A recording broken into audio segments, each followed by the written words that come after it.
లోకేష్ గారు ఏం మాట్లాడుతుందంటే మిగులు జలాలు ఇవాళ సముద్రంలో కలుస్తున్నాయి మీకు కనబట్టలేదా అని మాట్లాడుతున్నాడు. ఆయన అవగాహన లేకుండా మాట్లాడుతూ ఉన్నాడు.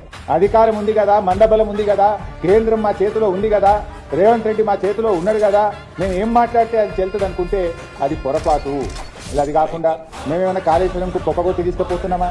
ఎత్తిపోతల ప్రాజెక్టుకు పొక్కగొట్టుడో చిల్లుగొట్టుడో ఉండదు. అయినా ఇదేం ఉమ్మడి ఆంధ్రప్రదేశ్. ఆనాడంటే ఉమ్మడి ఆంధ్రప్రదేశ్లో ఈ తెలంగాణ కాంగ్రెస్ తెలుగుదేశం నాయకులు పదవుల కోసం పెదవులు మూసుకోవడం వల్ల ఆనాడు మీరు ఆడిందే ఆట పాడిందే పాట. కానీ ఇక్కడ ఉన్నది బీఆర్ఎస్ పార్టీ. ఈనాడు తెలంగాణ ఒక రాష్ట్రం, ఊకో తెలంగాణ.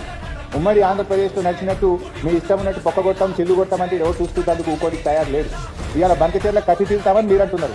బనకచెర్ల అడ్డుకొని తీరుతాం మేము. మాకు అడ్డుకోవడం కూడా తెలుసు, ఎట్లా అడ్డుకోవాలో కూడా మాకు తెలుసు. మీ ఇష్టం వచ్చినట్టుగా ఏదో 10 మంది ఎంపీలు చేతులు ఉన్నారు కదా, ఢిల్లీలో బీజేపీ గవర్నమెంట్ చేతులు ఉంది కదా అంటే ఈ దేశంలో కొన్ని హక్కులు ఉన్నాయి, కొన్ని చట్టాలు ఉన్నాయి, కోర్టులు ఉన్నాయి. మాకు కూడా తెలుసు దాన్ని ఎట్లా అడ్డుకోవాలన్నా.